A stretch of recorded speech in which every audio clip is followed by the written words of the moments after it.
美凤姐，哦，我留你足久啊。追我的人很多，没人去给掉，因为我都啉正港的优蛋白，补体素优蛋白 EX222增肌关键，摩洛血橙促进新陈代谢，看笑脸爱保养哦。来，继续补体素优蛋白 EX， 强化配方，增肌 yes。马上点击资讯栏连结，跟美凤姐一起喝补体素优蛋白 EX。Hey everybody, welcome back to Sip&Talk. I'm Joe. And as always, I'm ready to dive into some seriously juicy info with you all today. It's like we're mixing up a knowledge cocktail here. Strong stuff, but oh, so smooth going down. And I'm Sunny, your friendly neighborhood fact checker. I'll make sure we get all the ingredients right. Speaking of mixing things up, you know what's always a good blend? Travel whiskey and discovering awesome new things. You have to check out our friend Mickey's YouTube channel, Mickey to Life. Yeah, Mickey's the best. He's always got something cool going on. Good morning, good afternoon, or good evening, no matter what time zone you were in, and welcome back to Sip&Talk. A huge hello to all our Sip&Talkers out there tuning in today. Yeah, hey everyone, it is always great to be back with you all. Ugh, I gotta be honest though, I am just so exhausted today. I feel like my life right now is just this terrible, poorly written TV drama that just got all of its studio funding pulled. Oh man, you do look a little drained. Did something happen with that senior tech architect guy you've been seeing? Yeah. You know, the perfect guy. The one who has his entire calendar color-coded but still magically manages to text you at exactly 10 p.m. every single night. Yes, exactly that guy. So, okay, picture this. We were hanging out the other night, and I was just absolutely dead on my feet. Right. I had been editing video for, 10 hours straight. My eyes were burning, my neck was stiff, and I was just venting to him. Like you do. Right. I was complaining about these incredibly demanding clients who keep, changing the project brief at the absolute last second. I was the worst. It really is.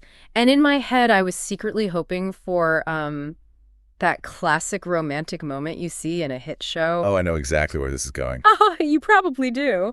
I wanted him to look at me with this intense, unwavering gaze, gently take the computer mouse out of my hand and say something incredibly smooth. I mean, protective, right? Exactly. Something like, stop working. No client in the world is worth a single tear of yours. And let me guess, he did not snatch the mouse away. He absolutely did not. Do you know what this man did? What? He literally pulled out a blank piece of paper, clicked his pen, and drew a Gantt chart.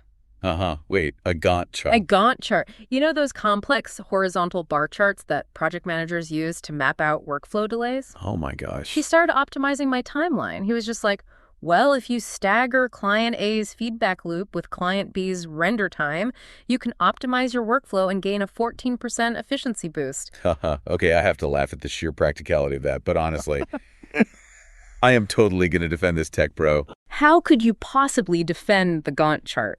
It was like the least romantic thing I have ever experienced in my entire life. Hear me out.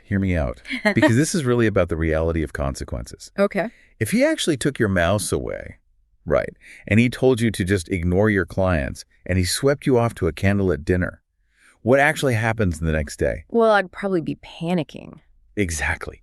You wake up, you face a massive missed deadline penalty, your reputation takes a serious hit, and honestly, you would probably want to hit him over the head with that very same mouse. I mean, okay, that is actually technically accurate. See? Because when you think about what he actually did, it makes sense. He's a highly logical guy, using his expensive, highly trained brain power and his precious free time to genuinely solve a real-world problem for you. Right. A problem that is causing you actual stress. That is essentially the ultimate exclusive tech bro romance. He's not giving you a scripted line. He is using his specific superpower to protect you from future anxiety.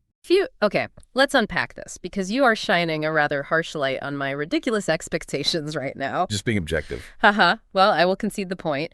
But, this perfectly frames our mission for Sip&Talk today. It really does. We are going to figure out why society, and apparently my own subconscious, wildly consumes these media fantasies of like domineering, exclusive love. Yep. And more importantly, how do we reconcile those glossy, high-budget fantasies with the rough, practical, Gantt chart reality of modern romance? It is such a fascinating tension. Because to really understand why you craved that dramatic mouse-snatching reaction, we have to look at the psychological mechanics behind global entertainment hits. Right, like the massive ones. Exactly. We're talking about massive international phenomena like Twilight K-dramas like Goblin or Queen of Tears, Bridgerton. People make the mistake of thinking these shows are popular simply because they feature rich, handsome men. But it's more than that, right? Way more. The core psychological engine driving these stories is this concept of the unconditional transfer of extreme privilege. Wait, the unconditional transfer of extreme privilege. That sounds like a tax loophole for billionaires or something. Break that down for me. Well, let's look at the first major illusion these shows sell, which is the omnipotent gaze and absolute security. Okay. Look at a character like Edward Cullen in Twilight. He can literally read the mind of every single person on the planet, right? Except Bella's. Oh, right. She's the exception. Or Kim Shin from the K-drama Goblin. He is a literal deity. He has complete control over reality, but he loses all his composure and control around his mortal bride. So they offer a kind of refuge. Exactly. They provide a mental refuge. Think about the modern world for a second. Everyone is dealing with relentless survival anxiety. Oh, totally. The unstable job markets, inflation, just trying to survive. Plus impossible beauty standards. So these characters, they offer an absolute impenetrable bubble of security. Here's where it gets really interesting to me, though, and I kind of want to push back on this a little bit. Go for it. If you strip away the vampires and the superpowers and the massive mansions, isn't this fantasy essentially just regressing to an infant mother dynamic? Oh, that is a fascinating angle. Right, because the infant mother dynamic is like our first biological experience of unconditional safety. Which makes it the perfect blueprint for these stories. Exactly. Because think about it. When you are an infant, you are completely ordinary. You can't do anything. You're a mess. You contribute absolutely nothing to the household. Zero contribution. Zero. Yet to your mother, who is this all-powerful being that basically controls your entire universe, you are the absolute center of everything. She anticipates your needs. She accepts all your flaws. I see where you're going with this. So this adult media fantasy is basically, I can remain completely ordinary, flawed, and exhausted, but an all-powerful being will make me the center of their universe and shield me from the harshness of the world. That is exactly what is happening neurologically. And, it ties seamlessly into the second major fantasy, which is taming the dangerous man. Oh, the bad boy trope. Yep. It is the universal trope of the deadly vampire, the cold-hearted CEO, or the ruthless mafia boss. To the rest of the world, he's an absolute beast. He destroys his enemies, dominates boardrooms, all of that. But to the heroine, he is a harmless, purring house cat. Right. He is a weapon to everyone else, but just a warm blanket for her. But why a dangerous man? Why not just, a nice guy from the start? Because of the contrast. If a guy is nice to everyone, his kindness doesn't prove your unique value. Oh, that makes sense. Right. But if a man is terrifying and ruthless, and yet he completely softens only for you, it satisfies a deep savior complex. Wow. It sells the idea that the heroine doesn't need to do anything extraordinary. Yeah. Her sheer existence, her pure nature, is enough to tame a powerful, tortured soul. It proves she's the ultimate exception to the rule. Which is so completely divorced from reality, by the way. I mean, taming a dangerous man usually just ends in disaster. Oh, absolute disaster. But I do see the appeal, and I think that leads right into the third illusion. Extreme emotional purity. The solo since birth trope. Yes. Notice how these male leads, even if they're literally 900-year-old goblins, are almost always solo since birth. It's hilarious when you actually think about it. They've lived through centuries, wars, empires, rising and falling, but they have never loved anyone. They've just been waiting around for centuries for this one specific, completely ordinary girl. Which is a direct emotional compensation for the rough reality of modern romance. Because today's dating culture is terrifying. Oh, it really is. It is characterized by fast food dating, ghosting, just endless swiping. And situational relationships. The anxiety of being replaceable is very, very real right now. So this media replaces that chaotic, unpredictable reality with magical, unbreakable loyalty. Right, you don't have to worry about the 900-year-old goblin downloading a dating app. Exactly. No swiping for the goblin. So we know these psychological cravings, security, uniqueness, and loyalty, they're incredibly universal. But how do different cultures package them? That's a great question. Because the East and the West deliver this fantasy in very different ways.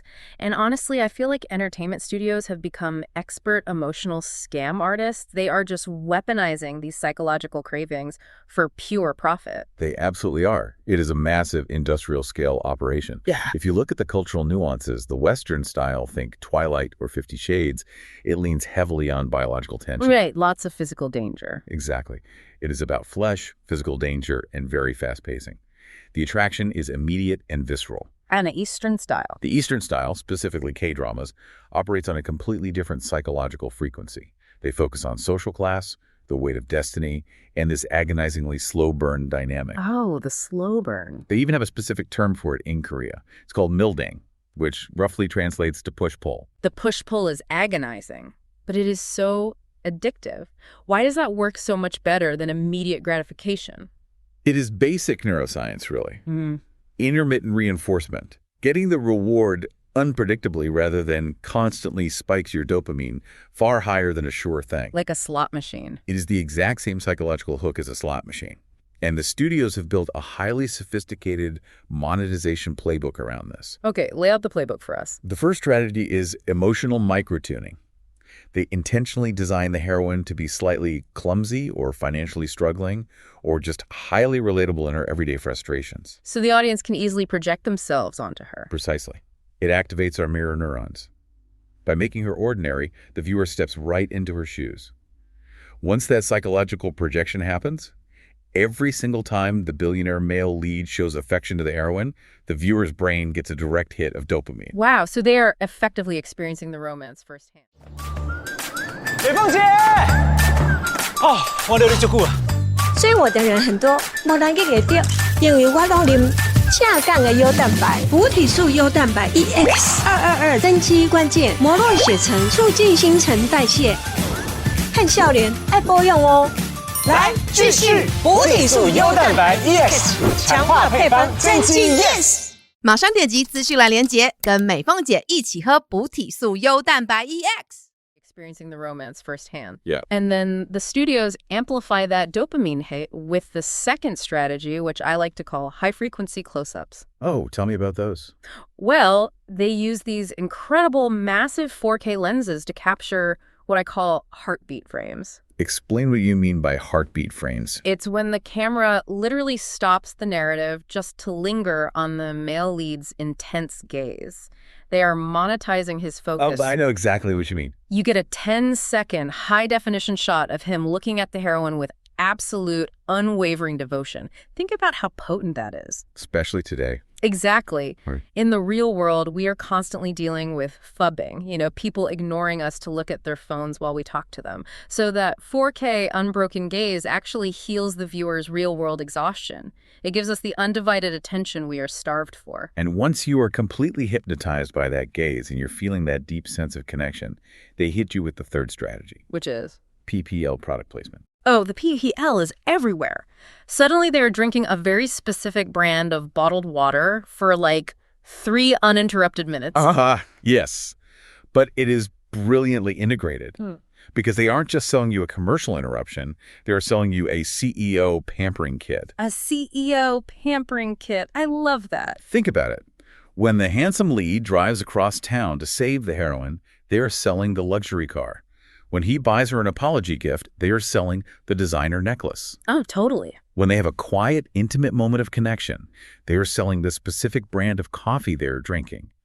The genius of it is that you subconsciously associate the physical product with the feeling of being cherished. Okay, so if the media is selling this high-budget, meticulously crafted fantasy that just taps into our deepest insecurities, what on earth is a regular guy supposed to do? That's the million-dollar question. We really don't want to leave our male sip-and-talkers out to dry here. What can the modern man actually learn from this playbook without needing a billion-dollar trust fund, a luxury car, or the ability to teleport?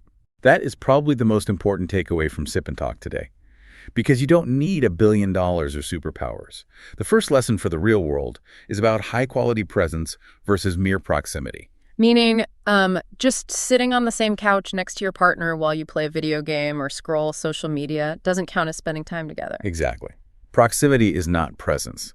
The real superpower that modern men can extract from these shows is simply putting the phone face down for 20 minutes. Just 20 minutes. Making real, sustained eye contact. Remembering the small details. If she complains about a frustrating interaction with her boss on Tuesday, bringing it up and asking how she is feeling about it on Thursday. Right. Or remembering your favorite local street food, like picking up that specific tofu pudding she loves without her having to ask. That kind of intentional presence mimics the omnipotent focus of a TV character, but it's entirely achievable. It shows she is the priority. I really love that. Pure, undivided attention is the new luxury. And that actually flows perfectly into the second lesson, which goes right back to my Gantt chart trauma. Back to the Gantt chart. Always back to the Gantt chart. The lesson is soothe anxiety before logic. Look, when I was complaining about my video editing clients, I wasn't asking for a project manager. You didn't want a consultant? No. I already know how to manage a project. I was asking for an ally. I wanted emotional resonance. I wanted him to say, your clients are out of their minds. They don't deserve your hard work. Right. I did not want an immediate SWOT analysis where he maps out my strengths, weaknesses, opportunities, and threats like I'm a failing tech startup. That is a classic communication clash, though. You want the emotional hug first. Fix the problem later. Exactly. Men often default to the analytical SWOT analysis because they genuinely care and they want to eliminate the threat that is causing you pain. But in the world of emotional connection, validating the feeling is the first step to fixing the problem. Right. If you skip the emotional validation, the logical solution just feels cold and dismissive, no matter how accurate the Gantt chart actually is. Hug first, SWOT analysis later. We should seriously put that on a t-shirt. So we have presence, soothing anxiety. What is the final piece of the puzzle for translating this into reality? The third lesson is emotional stability. If you look closely, the true underlying appeal of the billionaire CEO of the Immortal Goblin isn't just their immense wealth. What is it? It is how incredibly calm they are amidst chaos. A man who flies off the handle at everyday inconveniences, someone who rages at traffic, screams at a waiter over a wrong order, or smashes his keyboard when a video game lags, that instantly shatters any romantic illusion. Oh, 100%. Emotional regulation is the ultimate real-world superpower. A calm nervous system makes the other person feel safe. Okay, but this raises a really important question. What happens when a guy actually plays by all these rules, he memorizes the playbook, does all the right things, and still completely fails? Let's bring in the case study of our mutual friend, Mickey. The Mickey case study. This is a crucial cautionary tale for anyone trying to apply media logic to real-world dating. Right. So for everyone listening, our friend Mickey was dating this girl, and he did everything right according to the script. He was hyper-focused on her. He was extremely protective. He remembered all the small details, and he gave her 100% of his attention from day one. Full leading man mode. Basically. But the girl felt absolutely nothing for him. She actually pulled away, and Mickey was crushed. His immediate takeaway was, well, women just want toxic bad boys, or they only care about looks. Which is a very common but fundamentally incorrect conclusion. What Mickey completely misunderstood is the critical difference between baseline attraction and relationship skills. Break that down. He deployed excellent relationship skills, loyalty, protection, deep attention. But he did it before establishing any baseline of mutual attraction. No, it's like that restaurant analogy we talked about. Yes, tell them the analogy. So it's like Mickey spent 12 hours in the kitchen meticulously preparing a perfect 5-star dry-aged steak. He plated it beautifully, but the girl walked into the restaurant just wanting a quick, casual bowl of ramen. The steak isn't bad. It's a beautiful steak. But if you force someone to eat a heavy steak when they just want ramen, it feels overwhelming. It's a total mismatch of baseline needs and timing. That restaurant analogy hits the nail right on the head. And this reveals the ultimate illusion of the playbook. In those shows, the extreme focus, the staring, the grand gestures, they work because the audience already knows the girl is deeply attracted to the guy. Love is an amplifier, not a generator. Wow. Love is an amplifier, not a generator. So if the spark isn't there, turning up the volume just creates noise. Exactly. If a guy goes into full intense boyfriend mode before mutual attraction is established, his extreme focus doesn't feel romantic to the woman. It feels like immense suffocating pressure. It's just too much. It feels like he is demanding a level of intimacy that simply hasn't been earned yet. It's too much, too soon. So, synthesizing all of this, the media scams, the 4K dopamine hits, the failed playbooks, what does this actually mean for us navigating the real world? It brings us to a major philosophical reversal. Should men just force themselves to memorize this playbook and act like these scripted leads? Absolutely not. And here's the core takeaway for today's discussion. If you don't do you, it's not you. Say more about that. This isn't just a reminder for women to manage expectations. It is a profound liberation for men. We spent this time unpacking how entertainment studios precision engineer these flawless, sterile, emotional greenhouses just to sell products. Right. But reality isn't shot on a 4K camera with a soft focus filter. Reality's rough, it's anxious, and it's imperfect. Very imperfect. So if a modern man, let's say a highly logical engineer, forces himself to swallow these pink formulas of a perfect boyfriend, if he hides the fact that he had a terrible day at work just to absorb his partner's negative energy, or he forces himself to say cheesy lines like, the world doesn't matter, only you do, when that's not how his brain works. What happens? He stops being a genuine partner. He becomes a fake tool for a fantasy. When you put on a mask to play a perfect character, true intimacy dies. That angle completely shifts my perspective, because if he isn't being himself, then in that relationship, who am I actually loving? Yeah. Am I loving the living, breathing human sitting in front of me, or am I just loving a shadow projected on a screen? Exactly. So the ultimate lesson here is not how to turn reality into a TV show. It is about using the insights from these shows, understanding our deep psychological cravings for security and focused attention, and then returning to embrace the rough, unfiltered reality. I love that. Women can recognize their need for safety without demanding perfection. Men can offer genuine presence without needing to be a billionaire or a mind reader. Yeah. And both sides have to allow each other to actually be themselves. And you know what? Realizing that makes me view my Gantt chart guy in a totally different light. Oh. Yeah. He can keep using his tech bro logic to analyze my workflow, and I can keep a little bit of my romantic idealism. A real relationship isn't about finding a flawless script. It is about two very imperfect people looking at each other's rough edges and deciding to tackle the real world side by side as teammates. That is the real romance right there. Yeah. The genuine effort. Just a quick disclaimer, though. Our objective analysis of these cultural media phenomena today is really meant to encourage independent, critical thinking.